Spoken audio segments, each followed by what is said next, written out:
just a second. Here in Irvine, it is lovely when we have a power transformer closet that's 12 feet by 12 feet that's being dug. So give us 2 more seconds. And we are live. Take it away, Tiffany. Welcome. Well, welcome to Keep Achieving. My name is Tiffany Curry, broker owner of Berkshire Hathaway Home Services, Tiffany Curry and Company Realtors here in Houston, Texas. And today I am joined by 2 very dynamic women. I'm going to go ahead and introduce Angie Weeks first, and then last but not least, Desiree Patno. Angie, say hello. Hello, everyone. It's great to see you. Happy 2022. So we're having an amazing start to 2022. So Desiree, come on in and introduce yourself. Hi, everyone. Desiree Patno here in Irvine, California. Awesome. So we are going to just dive right in. So we are talking about the principles, keep achieving. And so today we're going to talk a little bit about getting real about leadership. And Desiree, I love this topic because I feel like it's now more than ever is now the time to go ahead and take this away. Of course, I was blown away on Tuesday when someone sent me the link to the Swan Pool Power 200. And I was listed on the watch list for the top 20 people to watch going forward. One of the things that I was noticing that people were saying, they were happy to see more women included in the list, and they want to see more women going forward in power positions within our real estate industry. So this topic is right on point. I think today is the perfect day to discuss. I think we talk about getting real about leadership. And getting real talking about leadership, I want to talk about, Desiree, about, women supporting women in leadership roles, because it's great for us to say that we want to see more women in these key positions. But the reality of it is, do we support one another when we get into these roles? Or do we support one another in getting to these roles? So Desiree, you've been doing this a long time, so I'll just open it up to hear you. Thank you. Well, you're absolutely right in that aspect of what do we do. I can tell 2 different stories. One, I'll start with Carla Harris, who's going to be my book that I'll share it a little bit after we go forward. But the idea is that it's what is said outside the room versus then what's said inside the room about your character, what you're doing is so important, because then you really know who your friends are. You really know who's going to empower you to get going.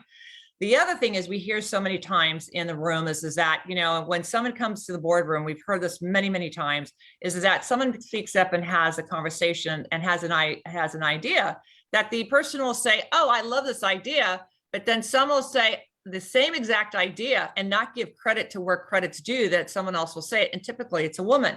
And the idea is that, oh, Tiffany said this, isn't this great?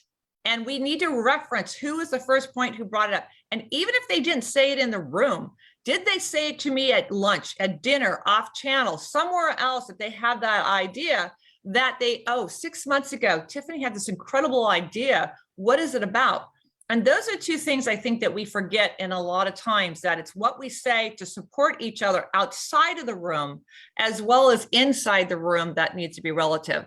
And I'd like to have a case in point that is really powerful about that. Is I was told a story about a gentleman who had a purpose, who could award very high multi-million-dollar contract, and specifically set it out to get more women to have a contract within a huge corporation, we'll call it, without giving out the secret sauce. And what he did is he purposely went out, found a company that was women-owned, that was minority-owned, and had checked all the boxes, that because of the relationship to the government, that they wanted to make sure that they got this contract and prove a point, how not only he could find a company could do it and how good they could be. And to his dismay, though, is when it came to present and they had it, everyone in the room said that was fantastic. The women who were on the board did not speak up or say a word about it. They were quiet. And he was like, he got done with the meeting. He walked up to them and said, really? Like, what is this that you didn't support the women at the table? Because we did this and we proved, 150 times fold of what we got done. And they said, I didn't want to jeopardize my job to support the other women, because there's only 1 space here or 2 spaces here. So I didn't want to have my name out there and my position be jeopardized to support another woman. So that case being in point, we really have to be very more cognizant of, I'm sorry, the best person for the job, and we need to get up there, get it done. So I hope that, it's a really powerful thing. I love Carla Harris. Well, that is super powerful, Desiree. And I will say, I love the points that you brought up because, we have to support one another. And I will say, this group definitely has been a huge stepping stone for my career in just the short 2 years that I've been on board. The women that I see across the nation, I know that I can reach out to Angie, I can reach out to Nancy, I can reach out to any of these women at any time. And even with you, Desiree, I'm going through a potential first lawsuit where I'm having to sue someone for the first time ever. And your guidance with that was so imperative. And I think the biggest thing in that was necessarily we're owed money, but it's not about money. Right. It's about being a woman in business that is not respected by a man who is basically taking advantage of my business and me saying, no, this is not going to work. You respect me the same way you respect a male business owner, and I'm not going to take anything different.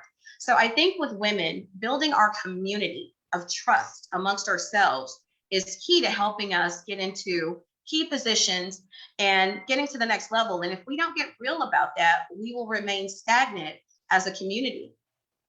Well, think about it this way, Tiffany, if he did it to you, who's the next person he's going to do? And you spent so much on time doing what you were doing without, disclosing. But the idea is that to be able to have that and understand and take that one segment and go flip this narrative and say, no, this is not acceptable, and make sure he's accountable to it, then hopefully he will learn his lesson that this is not. And more importantly, he'll spread it to other people and not just keep it internal, that this is what happened. So you need to take ownership of it. So I love that. It is important. I love it too. To charge like that. It's, because we define how other people are allowed to treat us. And as long as we remember that, we're not giving away our power. And there's too many people out there, like, the women in the room who thought that the other women were competitors instead of sisters and team members. Like, we need to define what is happening here and not allow other people to define it for us. I love that, Angie. And I think you ladies are right on. And what I do love most is what you just said too, Desiree, in terms of we feel like oftentimes we feel like there are only so many seats at the table. We have to bring our own seats to the table. If there's not a place for us, we need to create a space for us. Women spend a tremendous amount of money in this economy. Women, especially particularly in real estate, Desiree, and Angie, being in California, we make up more than 50% of the industry. Yet it's a very significantly small amount of us that are in key leadership positions. And I feel because we lead different, I think our emotion can sometimes be held against us. But the reality of it is women are the fabric of our communities. We are the backbone of families. We are the people that help to make this world go. And at the same time, it is time for us to have the proper seating at the right tables. True story. Absolutely. And another thing I want to dive into in terms of getting real about leadership. So with leadership, I feel like oftentimes women feel like we have to hold back. We can't give up everything at once. We can't show our full potential up front because one, we may be misguided in terms of people thinking the wrong things about us. If we're out there in the open and we do too much, maybe some other people at the table are going to think that that's too much, and maybe they're going to be intimidated. So maybe we need to hold back. Maybe we need to know our place. I think as a society, it is time for everyone to learn, particularly women, that it's okay to be your authentic self. It's okay to be true.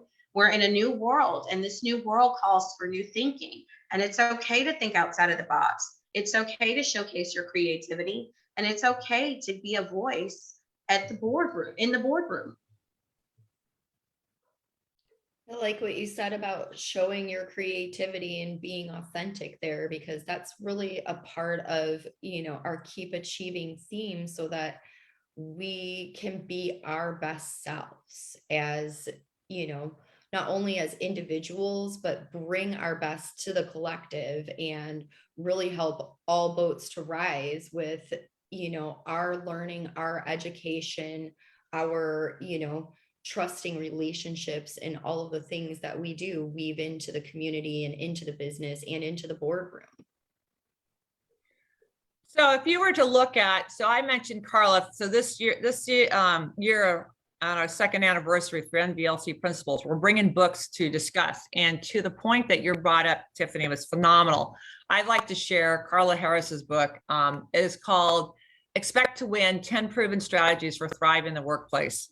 Most people know her as the magnet of all of Morgan Stanley and what she's been doing there, and an incredible job. And the thing is that people don't realize that when she first started, she was put into a position that she was supposed to short a stock, and she had no clue what she was doing.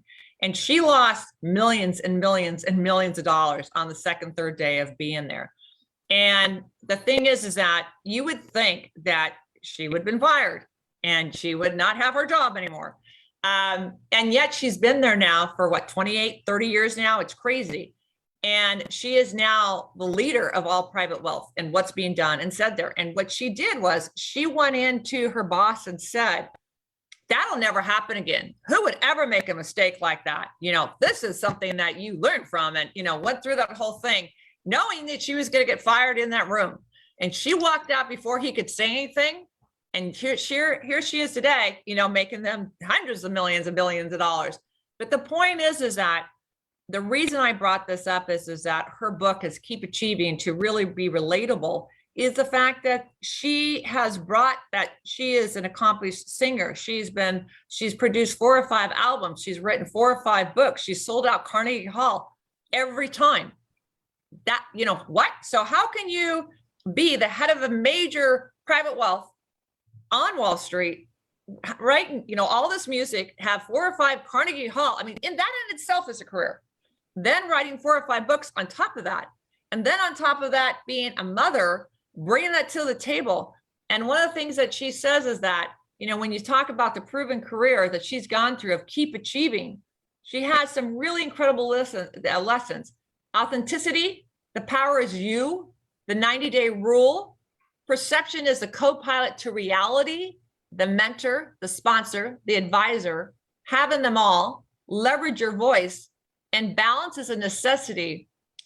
Use your passion to achieve it and expect to win. Show up with your best self every day. And the idea is, if you look at these 10 lessons of proven strategies in what we're going through with we started this in 2020. Is it the same now?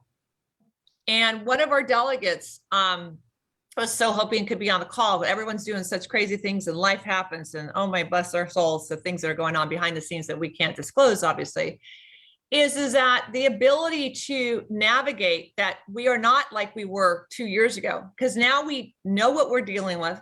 We understand there's options. We understand better the framework of the fear of knowing the unknown to be able to move forward. And we can pick and choose what paths we want to go down. So I think the Keep Achieving for me is the relativeness of saying that I can look at something, I can analyze it, and I now know my direction or my path, because the fact is I understand my ramifications if I do or do not. And that Keep Achieving to me is probably the most valuable thing as we get older, because I can put both your ages together and almost add up to mine, but that's beside the point.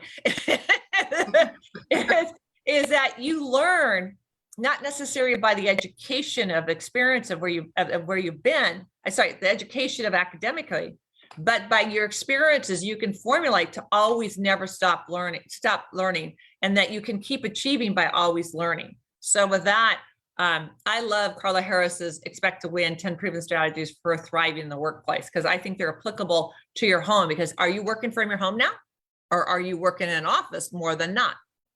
Right. I just bought that book, Desiree. Well, I saw one on Audible, Strategize to Win. So I don't know if she has 2 or if it's a different one, but I bought the Strategize to Win one on Audible by Carla Harris, because that sounds really interesting. It's wow. Look at her story is amazing.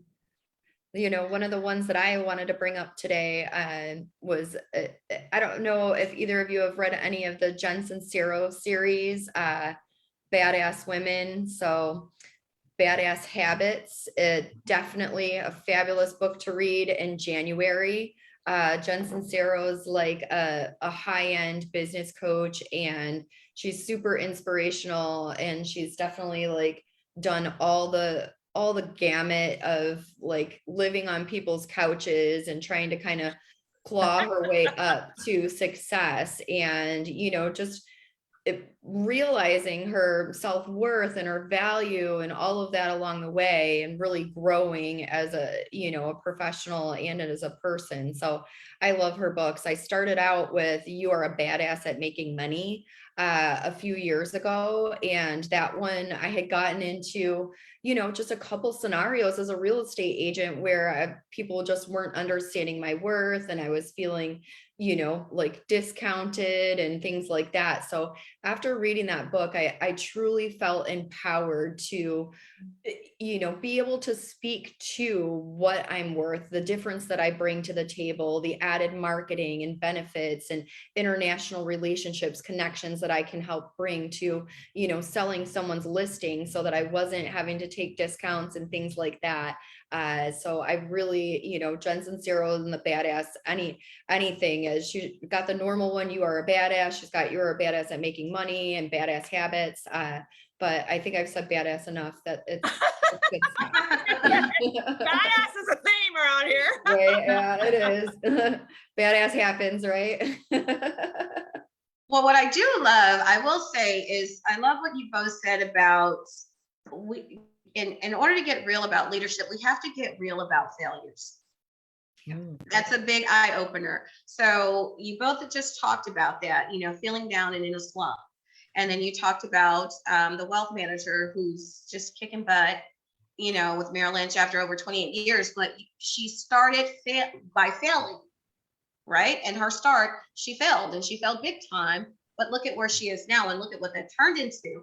I think we cannot be afraid to fail. I think everybody makes mistakes. If you're not failing, you're not trying. You're not trying. And if you're not failing, then you're not doing something that has not been done. You're not doing something that has not yet been done if you are not failing. And that was something, I was reading something the other day, and it was a woman, and it was her story. It was her truth. And I was observing what she was saying, and I was like, she failed so many times to overcome the challenges that she was dealing with in family, in life, in business, in work, just everything. And of course, if you keep trying, and this goes back to the theme of keep achieving, if you keep moving forward, as long as you're failing forward, you're going somewhere. And I think as women, we have to understand, a lot of times when we go into boardrooms, and Desiree and I, we kind of sit on a couple boards together. Yes. Yes. And very key boards, as a matter of fact. You can announce them. We have full authority to announce them, so go for it. Well, I'll let you do that. I'll let you do that. But what I think is really key is you don't get to these places or to these seats or to these tables without having tried and failed. And I think that is the biggest key, because I see a lot of women, and I talk to a lot of women all the time. I talk to a lot of women-owned brokerages, you know, that have been in business for years, and they're calling little Tiffany. Desiree knows I've been a broker. I've been a company owner for 2 years. I talked to a broker actually in our market this morning who owns a different company. And, you know, I wonder, it's like, why are these people calling me? And, you know, like, they've been doing this longer than I have. But I think what we recognize is you can learn through someone else at all times, no matter where they are or what point or stage that they're in. But what I thought was beautiful was they felt free to share their failures over the years with me. And I was like, you know, these are big moments. They weren't thinking, oh, I'm sharing my failures. It was just like, these are some challenges that I've experienced. What do you think? And I'm like, well, wow, I'm 2 years in. You want to know what I think? I think that's a big deal. But I think we have to remember, it's okay to fail as long as you're failing forward. You can't get to these seats or to these tables or to these opportunities if you have not gone through some things. And what I'm seeing now too, and I say it because someone was talking to me about it this morning, we're in a different generation now. We're in a social media and television generation now, where people of all ages, you know, you see all the TV shows and all these different things in terms of real estate and reality. And people ask, you know, I saw House Hunters, what part of that is real? You know, it's some of it is, and some of it's acting. But at the end of the day, you know, it's a program. I think we have to understand that we have to get to reality behind the scenes in order for us to get to where we're trying to go. You can't watch what someone else is doing in terms of how long that they have been in business or how long they've had their companies or what it looks like that they're doing. Don't compare yourself to someone else. You have to run your own race. And that was the biggest key point that I left this young woman this morning. You have to run your own race, and it's okay to fail as long as you're pushing forward. I love that, Tiffany, and what you just said, because you brought it up that something just broke. I don't know if you saw in the last 3 days that several of the so-called remodeling, finding places, all that kind of stuff in real estate have been canceled, or have been not renewed due to the fact is that they left the homes Band-Aid, not fixed properly, and had caused worse problems and went way over budget with the homeowner's money. And the construction quality was subpar. So what happened is that, because to your point, how much is real and how much is not, it is pure entertainment. Now, it doesn't mean that the houses aren't being done. It doesn't mean that things are not going through, but not all of them are going to be created equal because the situations are different. I know a woman who had absolutely drop dead gorgeous home remodeled, and because the tax base changed, she had to sell it within a year because she could not afford the taxes, even though everything was paid for. But once that one first year was paid for all the utilities and everything that she was given, because they knew she was very broke, the tax bill came in, done, gone. She had to sell it and move on. So can she handle the money that she made off it and repurpose and recycle it? Because we've known those people who win the lottery usually go broke within this first year, even if they win hundreds of millions of dollars. So that being said, it is truly entertainment, and we're now dealing with, what's driving communities and followers, and what's real, what's not. And that, when you bring in, and I wouldn't call it social media, I would call it media transparency of communication. And the idea is that we are now looking at audio versus then visual. We're looking at, our voice, how we speak, how we sound, how we go through it. And I'm a huge fan. When Clubhouse started a year ago, I've been on almost a year to this day. And the reality of what it did during the time for my psychic to really allow me to communicate, meet people I've never met before, it brought me where I am today and opportunities. I mean, you talk about constantly failing. Well, I don't sell. Real estate's supposed to be selling properties, selling products, selling services, helping. I'm horrible. First one to say it, everyone, if you don't know, I'm horrible. I am a solution solver. I solve people's problems. I'm a visionary of time. I see things in so big and so grand and so far future, but I also connect things that have never been connected before. And no one's ever thought about it, because the ideology is that you have a problem, I'll solve your solution like that. And that's where my strength is. It's not about, oh, let me take you out. Let me go, that's not me. And it took me, to your point, Tiffany, that failure time to understand I need an engine. I'm great at this, but who's going to do the execution of that engine behind you? And that's where, like this group, it's not about the quantity. It's about the quality of what we're doing behind the scenes. When you find out the things we're doing, it's off the chart. But that's the reality. And I think that we as a society have to look in and internalize what we're doing, how we're doing it, why we're doing it. And to your point about the truth, I can't say enough about it, that don't believe everything you hear. Don't utilize it though and be negative about it. Just ask questions. Wherever you go, ask questions from all sides, pros and cons that you're thinking. Don't get all your news from the same source. Spread your news, because you gravitate to the news that supports your ideologies and it reinforces your ideologies, and yet you never hear or see any of the news channels to make sure you're fluctuating to get everyone else's perspective, because life is changing before we know it. So with that being said, I think the keep achieving has to be your perspective, where you're getting the information. And you all know that I go where everyone else doesn't go, because then I can report back and create that ecosystem of strength. So the boards that Tiffany and I sit on, one I think is one of the most powerful for our industry is Second Century Ventures. And that's the SCV, which is the investment arm of NAR. They're completely separate as far as ownership and everything else. And the beautiful thing about that is that it allows us to see the direction of what we're doing, how we're doing. And the perception about it was wrong at the beginning. And that's why I love the team, the family, and the opportunity, because they have all different economic levels of people, where they've been, what they've done, their careers, what their paths are. And to me, guess what? It brings the vision of thought, brings a vision of ideologies, and we get to say and do things. So to that is powerful. So with that, I'll land it. But those are the things that I think are so important about keep achieving. What you're doing behind the scenes are just as important what's going in front of the scenes, because you can't be just visual all day long. Otherwise, you're going to be like, what is she made of? What is she doing? Why is she doing it?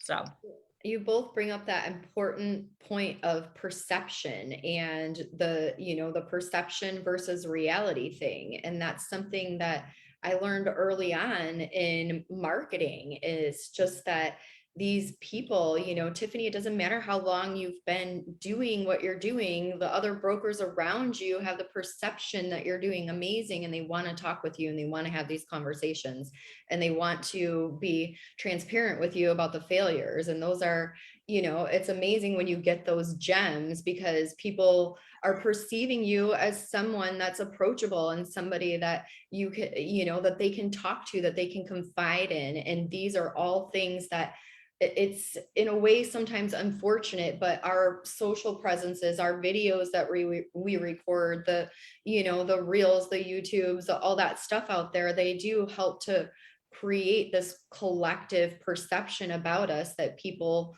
learn about before they ever even meet us in real life.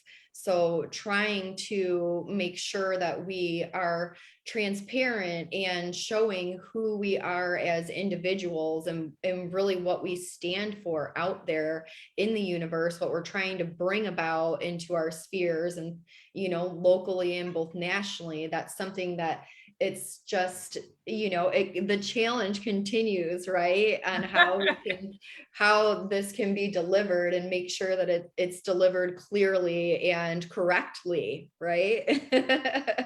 And you're right, Desiree, about the programming. And we are all in a way trying to program people. I'm trying to program people that they deserve home ownership, and that they deserve, a better life and unique ways to live and things like that. And, all the while other people are trying to program us.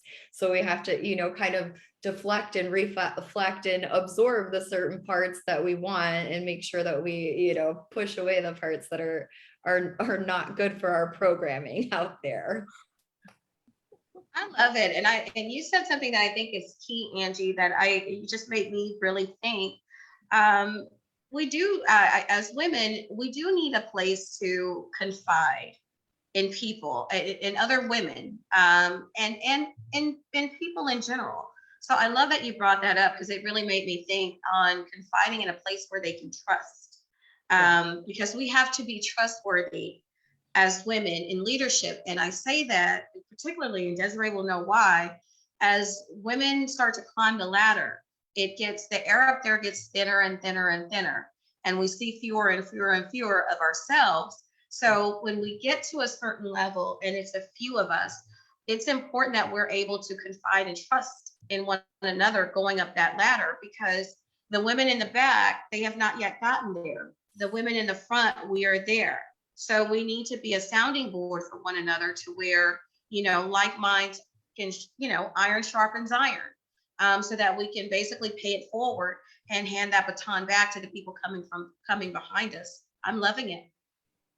True story. Well, look at the people that are 50 and over, that have retired, especially women that have been at the pinnacle of their career, and they start from ground zero, a new business. or they go into the consulting arena. So if they're not great marketers of their own self or hire people who can help maximize them, they become not in the system anymore. And you only utilize as much as you're seen or heard, or people can refer you. So that hidden talent of the greatest resignation that's going on right now with 54% are not going to be in the same career position in the next 12 months. And the younger generation saying, why work when I could become a billionaire in literally 3 years by selling cryptocurrency or doing this or doing an NFT or developing a DAO or whatever else that's out there. Becoming a billionaire right now is so easy and so quickly, where before it wasn't. And yet if you do it right and you do it ethically and morally, it's a lot harder and a lot stronger. But what is ethically? What is morally? And that's a whole nother discussion for another time. But the keep achieving is when you get over 50, who wants to hire someone? Could be overpaid, over demanding, they have health issues, insurance, everything else. So the point is that you're constantly have to reinventing yourself if you don't keep achieving, because unless you were really, what's the word I want to say, that you were really engaging in managing your money, investing in things, making sure you had passive income, that when you were not working, that you were able to support yourself. If you weren't able to land the plane and get a new job, a new career, or you didn't want to work as hard, or maybe you want to do something completely different. Like I was a magnet in finance, but now I want to do art. I mean, these are the things that we as a society, we forget that as we age, what are we going to do to take care of our needs? But then what is a dollar worth today than was 20 years ago? And what is a woman doing when, guess what? The woman gets saddled with taking care of the parents, saddled with taking care of the children, or taking care of someone who's in need, because we run the family.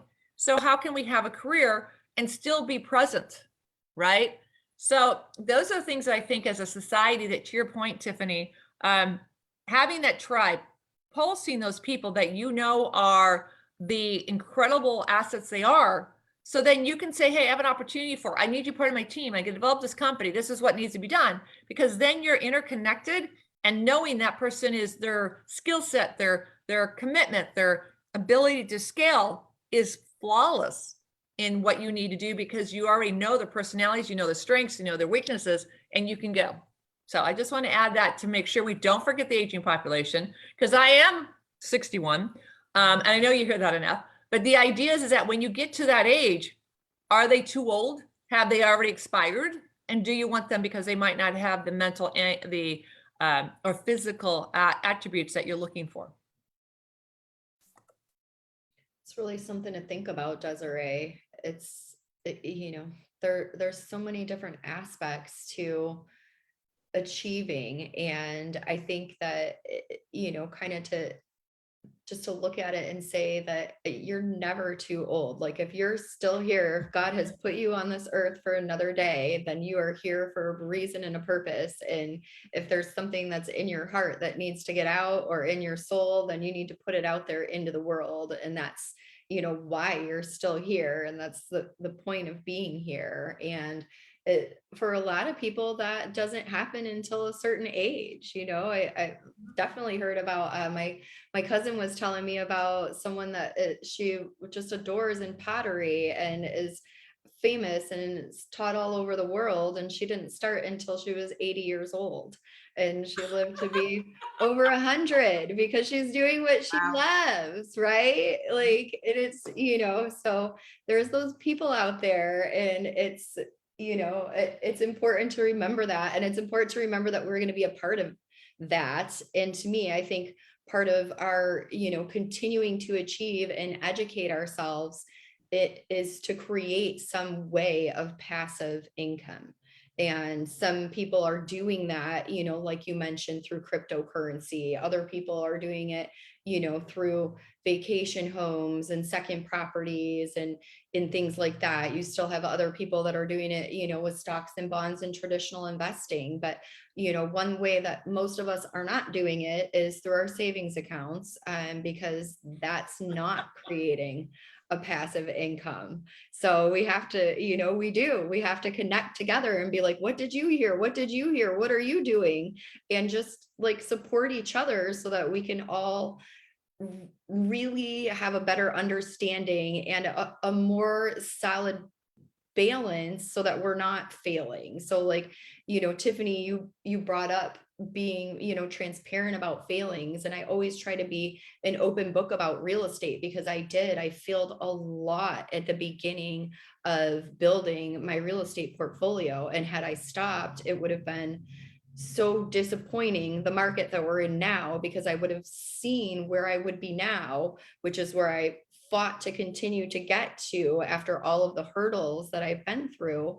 And, then you see after 10, 15, 20 years, and to provide that gem of knowledge to someone that actually listens to it and uses it to achieve at a younger age is so, like, that's just such a beautiful thing for me to see. Like, don't you love that, Tiffany? Like when you tell somebody how to invest or how to build out their brokerage and they're even younger than you and they just take it and run with it, and you know that they're going to do 1,000 times better than you because they started. And it's that time in the market, not timing the market, be it any of these things that we're talking about right here.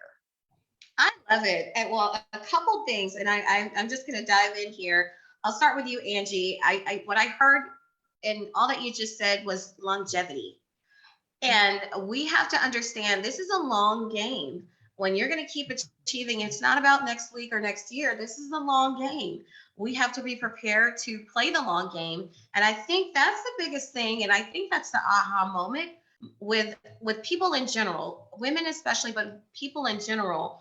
Once we have that understanding that this is the long game, this is not a short game, then all of a sudden our focus shifts and we better understand our role.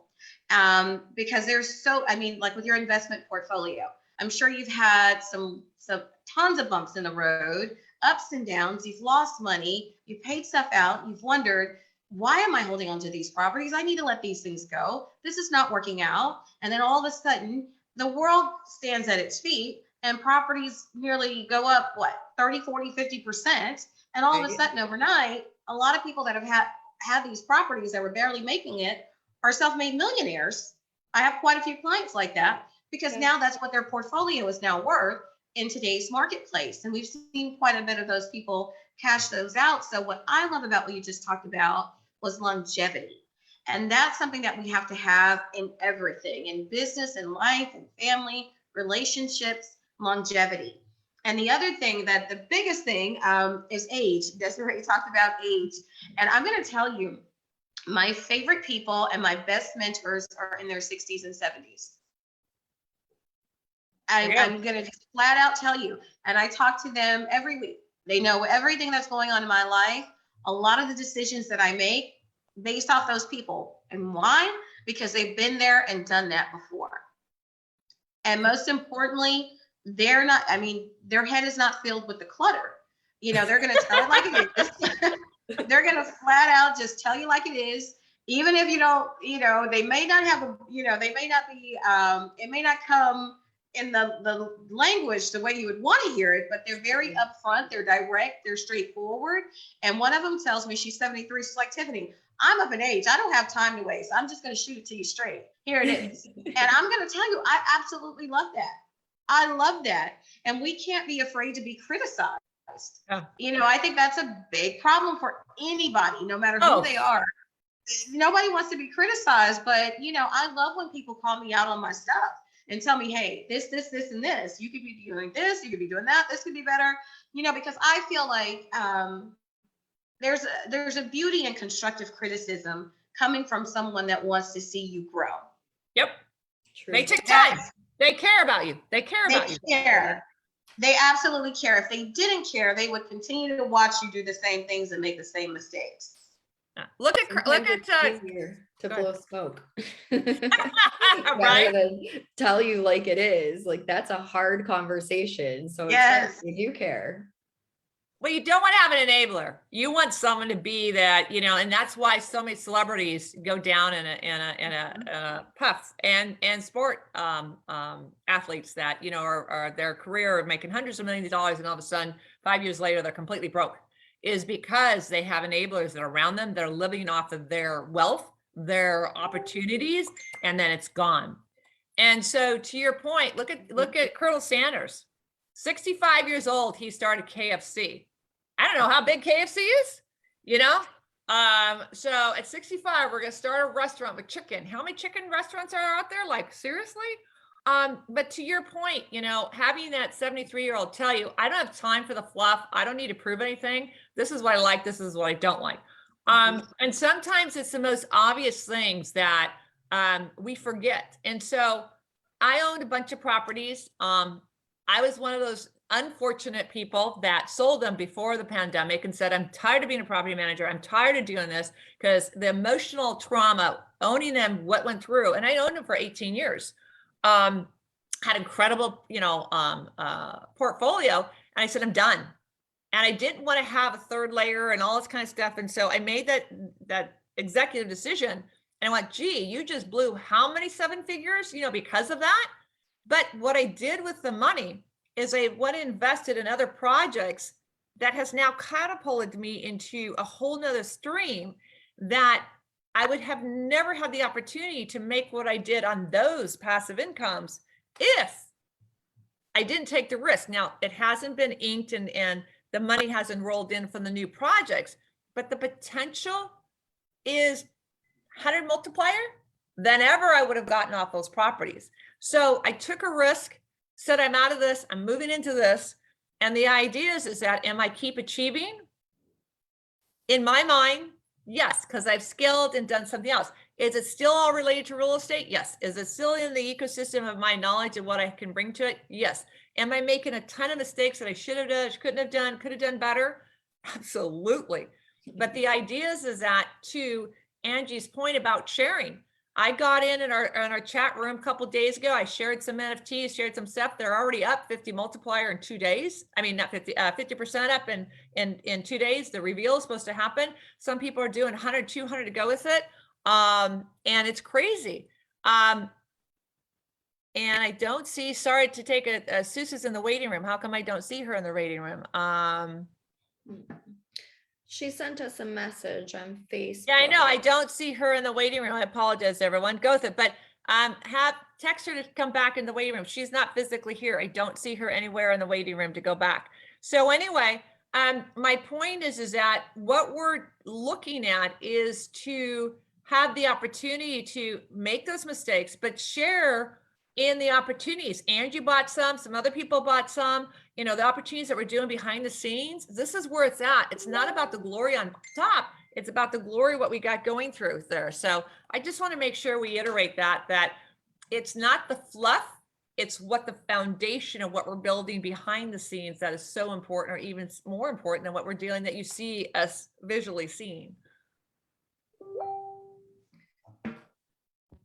Those are some key points. I personally love it. And I love the fact that you talked about, when we say keep achieving, that means so many things. And being women in leadership, I think one of the things that we have to also remember, because we touched it briefly, but we didn't talk about when you get over a certain age, companies start to think about your health, right? And the risk of that. I think we have to be upfront and think about our well-being first. And when I say that, you talked about having a diversified incomes. Mm-hmm. We have to have diversified incomes. I know that's not this conversation, but that's a big thing that people in general need to understand. You can't depend on one source of income. You shouldn't depend on one source of income. So when you're talking about the athletes going broke after 5 years after making over $100 million, that's absolutely right. And the same thing you said about lottery winners.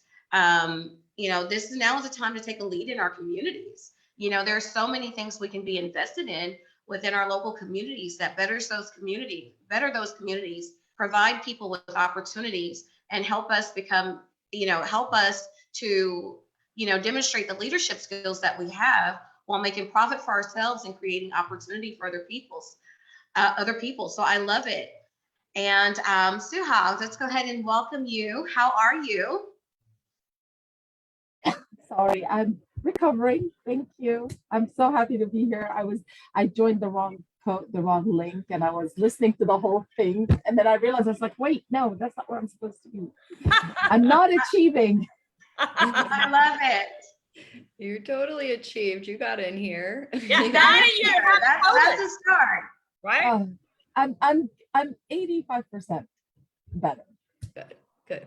Well, we're happy that you're feeling better. So we're just keeping with the theme on keep achieving. And so we're talking about, basically leadership and women in leadership and the different roles that we play, and the different obstacles that we face.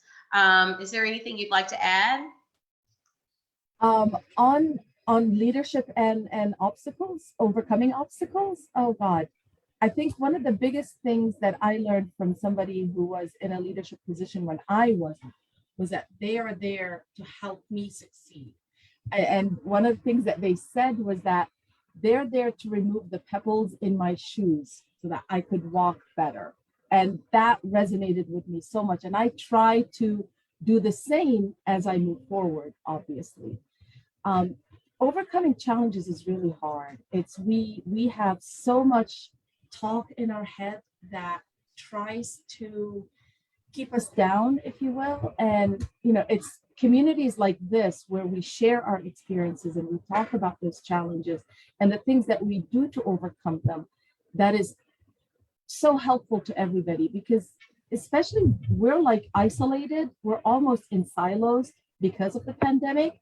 And having these kind of conversations truly helps with overcoming challenges, because when you're on your own and all that noise is going around in your head, you can succumb to it. I don't know if this is the direction that you guys are talking about. Again, I apologize for joining in late to the conversation, but those are really two of the things that have resonated with me is how do we make it easier for those following in our footsteps to lead them, removing the pebbles, if you will, and creating this community that helps us. I could reach out to Desiree and say, hey, Desiree, I'm having this challenge. I'm having this, or to you, Tiffany, or you, Angie. And I know I'm going to get the right feedback. You're not going to solve the problem for me. That's not why I'm reaching out for you, but I'm reaching out for feedback, for knowledge, for expertise, for, sometimes when you're so in the situation, you cannot step back and see it clearly. And having that second set of eyes is so helpful. So I so appreciate having a community like this to help support my success and in turn help you support your success. I love it. I mean, you have just come in and just hit it right out of the park. Pebbles, removing the pebbles from your shoe. I think that's just the ball game, because at the end of the day, as leaders in an industry and as women in leadership, that is what we should be for one another. We should be that sounding board. We should be that placeholder. We should help people so that they're not making the same mistakes that we've made. I love everything that you just said, and I love that you were authentic about obstacles and you were transparent and saying they are going to be challenging. They are going to be difficult. There's no way to go get around that. You just have to go through it. So that's very much so powerful. I'd like to add in that I like to solve the problems when people call versus then just give advice. I'm a problem solver, but to your point, Suha, my husband, when I met my husband, he had a huge fear that he would never let me see him when he was sick. And I thought, why? That is wrong. I want to see you. I want to be there to help you. I think as women, especially, we don't want to show ourself when we're not at our prime or peak, whatever that is, to go with it. Sorry, I need to put this thing off. Anyway, so my point is that we need to ask for help. We need to show that we're vulnerable. We need to show that we need other people to give us other perspective. And this ideology that, oh, my hair is not done, I'm not perfectly dressed, I don't have this, I don't have that, whatever that issue is. Oh, I have COVID. Oh my gosh, I hope you're fine and feeling better. Obviously, you're doing much better, Suha. But now, and even Angie has COVID too. So 2 of the 4 of us have COVID. Wow. But but the point that I'm getting at is that we need to just move forward and let people know the framework of what we're in and where we're at and what the time slot is, that you want to be there at your worst moment and not shut someone out. And I'll close with this real quickly. My mother had a birthday party at her home every year, of all her college graduate students with her friends. She'd have 300 people at her home every year. My mother died not telling one of them that she knew she was dying of breast cancer. And every one of them were so upset with her because she didn't want them to see her at her weakest moment, because she was this bigger than life home, showing them a great time and putting on this prima donna attitude that she was perfect. And I didn't know all her friends. I didn't know all their email addresses or their phone calls. And when we finally got them to come to the funeral, I took the blunt of her not saying that, yet, it's like, I didn't know. And so I think that's the point we need to look at is that people need to see you at your worst, not just at your best. I think we rise when we are at our worst. How we show the world, how we react when we're at our worst is, I think what I'm trying to say, is how we rise. That's how we show our true authentic self and what we're made of, what our metal is. Because you're either gonna, overcome it, or it's gonna continue to challenge you as you move forward. And you'll find yourself not able to be the person that you want to be. I mean, if you read social media and you watch everything, everybody's about being authentic and being your true self and be who you are. Well, this is me, no makeup. My hair's not done. But, and I knew this was important. I knew, being here is important because this message is important to go out there. I know there's a lot of people who talk about this, but we need to show how you achieve and how you overcome challenges and how you are there regardless of what's going on in your life. So absolutely agree with you, Desiree. How you just made me think of Brene Brown's book, Rising Strong. Have you read that one? Yes. That's a great one. It's a great book. Yeah, absolutely. Yeah. Since we're talking about books on this, that is definitely, if somebody's looking to achieve, then and they've been, knocked down and trying to get back up, that Rising Strong book is a really inspirational tool to utilize. Get that on Audible. There you go. I love it. And I want to leave us with what you just said, Suha, and Desiree, about being transparent when asking for help. And when we need help and we're not at our best, it's okay to be human. And I think that's the biggest thing where we get lost. It's okay to be human. It's okay to show that vulnerability. And I hope that you two ladies are feeling better and get better soon. But I love the fact that you are transparent in sharing that you have COVID. That's a whole nother animal that our world is going through right now, and people hide from that. And I love the fact that you're here and you're smiling and you're not 100%, but you're still giving it your best, but you are transparent about the way you feel and what you're experiencing right now in your life. And you look beautiful, both of you. Don't ever dismiss. Oh, my hair, my face. I'm sorry, Suha, you look fabulous. And Angie, who runs around the world, going from camper to camper to truck to truck. I don't know how you look so young. So just FYI. But I would love to give a moment and we'll wrap up. Thank you for an incredible job, Tiffany. Like always, love your energy, love your quantification of how you put things together and your success. So Angie, we're having the home ownership day. So give a minute spiel about what we're doing on the 29th that the delegates here we're doing. Wonderful. Absolutely. Thank you, Desiree. Yes. So NAWRB is a part again this year of Home Ownership Day. And this is an annual event that we put on, and it's to educate people. It's continuing education for normal people in real estate. We bring together some of the best brightest and best speakers that will not pitch to anybody. They're just simply there to educate you. And it's all in little bite-sized 30-minute sessions. So you can come and learn about all different aspects of buying and selling property. You can learn about different types of loans, learn about improving your credit, learn about integrating housing with the community, second housing, vacation housing, investing, and even cryptocurrency communities that are popping up around the globe. So if you want to learn about the latest and greatest in real estate, log on to Homeownership Day. There's a little link there where you can sign up, and you'll get the link to sign on. It'll be a virtual event this year so that everybody stays COVID free. Well, the beautiful thing about that is that she's being a little modest here is that the opportunity to have, again, not pitching, it's all information on how to get, buy a property with 6 different products, 3 loans and 3 grants. How someone got a $36,000 income, bought a $250,000 home. Hello. How you can have 150 different lines of FHA loans. No one knows that. They only know there's maybe 3 or 4 different programs. How do you play in the sandbox of looking with modular homes, what that looks like to have it to where you can have for healthcare, military, and affordable housing and natural disasters.